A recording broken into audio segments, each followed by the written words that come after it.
Prévention et santé avec Pharmalp. Durant encore 15 jours, les conseils et l'expertise de Philippe Meuvely, docteur en biologie, fondateur et président de Pharmalp SA. Bonjour Philippe. Bonjour Frédéric. Alors aujourd'hui, on s'intéresse à un souci que vivent de nombreuses personnes, un souci de tous les jours, c'est notre bien-être digestif.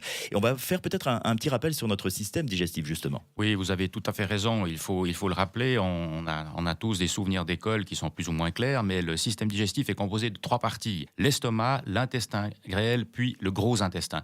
L'estomac a pour fonction de casser les nutriments en petites molécules qui sont ensuite transportées dans l'intestin grêle ou alors elles peuvent être assimilées par l'organisme beaucoup plus facilement. Mais la partie la plus intéressante du système digestif, c'est le gros intestin, car il héberge 1 à 2 kilos de bactéries. Vous imaginez 1 à 2 kilos de bactéries vivantes qu'on a tous dans son propre organisme. C'est ce qu'on appelle la flore intestinale ou maintenant, en termes scientifiques, microbiote. Et là, il y a plusieurs fonctions. Faciliter la digestion, bien évidemment. Nous aider à assimiler les vitamines et les minéraux qu'on a dans les aliments, car c'est grâce aux bactéries qu'on arrive à le faire. Et puis, finalement, réguler le fonctionnement de notre système immunitaire, car plus de 60% des cellules immunitaires, donc de défense contre les agents pathogènes, se trouvent dans notre organisme au niveau intestinal. Alors ça, c'était un rappel sur notre système digestif, c'est bien important. Mais que se passe-t-il lorsque notre flore intestinale ne fonctionne pas bien ?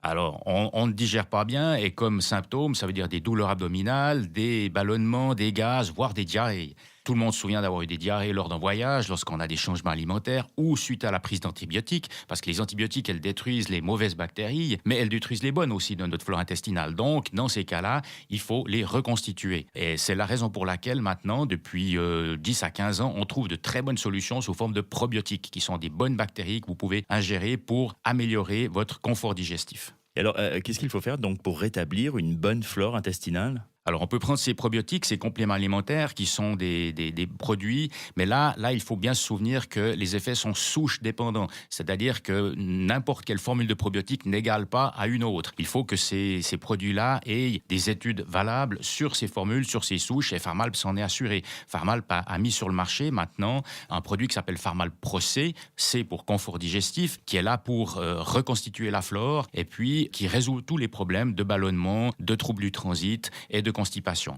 Et pour les diarrhées, à ce moment-là, liées aux antibiotiques, alors en même temps que l'antibiotique, on conseille vraiment le Pharmalp Pro P, P pour Protect, qui réduit totalement les diarrhées qui auraient été induites par les antibiotiques. C'est ça, donc ça c'est contre les effets secondaires. Exactement. Il faut se souvenir aussi que lorsqu'on a une flore intestinale déséquilibrée, et les femmes le savent bien, lorsqu'elles doivent prendre des antibiotiques, c'est les mycoses vaginales qui arrivent. Et là aussi, on a avec des probiotiques, et notamment le Pharmalp Pro C, des très bonnes solutions pour éviter ces mycoses induites par les antibiotiques.